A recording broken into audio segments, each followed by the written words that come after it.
year is starting where the old one left off. The euro is on the skids. The currency briefly hit its lowest level against the US dollar in 9 years on Monday, before trading at a steady level of about 1.19. That leaves the euro down 20 cents, or about 14% since May 2014. So why has it fallen out of favor so quickly? Now, reason number one is simply the mighty US dollar.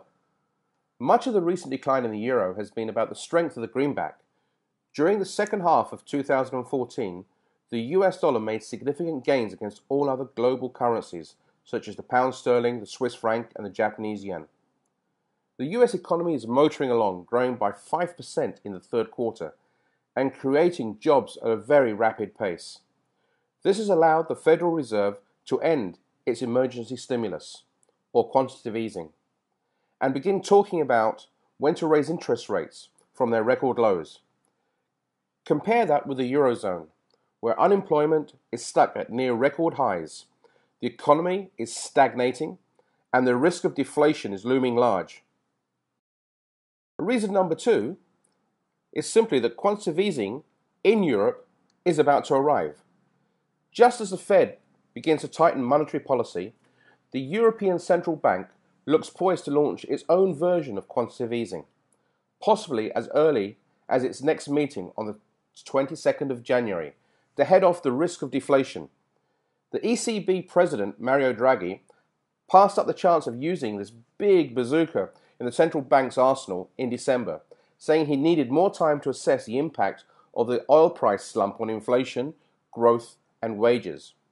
The picture has darkened further since, and ECB officials have been busy working on ways to launch a program of government bond purchases, in effect printing euros in high quantities. The first estimate of December inflation in the Eurozone, due Wednesday, could show a negative number, recording regional deflation for the first time since the depths of the financial crisis. The expectations of ECB action were further heightened on Monday after Germany said inflation slumped to just 0.1% last month, a weaker number than analysts were actually expecting. And finally, we have the third reason. That's the question of Greece. Adding to the pressure on the euro is the risk that Greek elections on the 25th of January could revive the Eurozone debt crisis. Leading in the opinion polls is an opposition party that wants to renegotiate the terms of Greece's €240 billion bailout by the EU and IMF, including cancelling part of its huge debt and reversing some painful austerity measures. Germany and others will resist those demands. Giving ground to Athens could encourage other deeply indebted Eurozone countries to insist on similar treatment. Media reports suggest that the German government could live with a Greek exit from the Eurozone if it has to. And there's been little sign of contagion so far. Yields in Italian, Spanish, Portuguese, and Irish government bonds have held steady, while Greece's borrowing costs have spiked.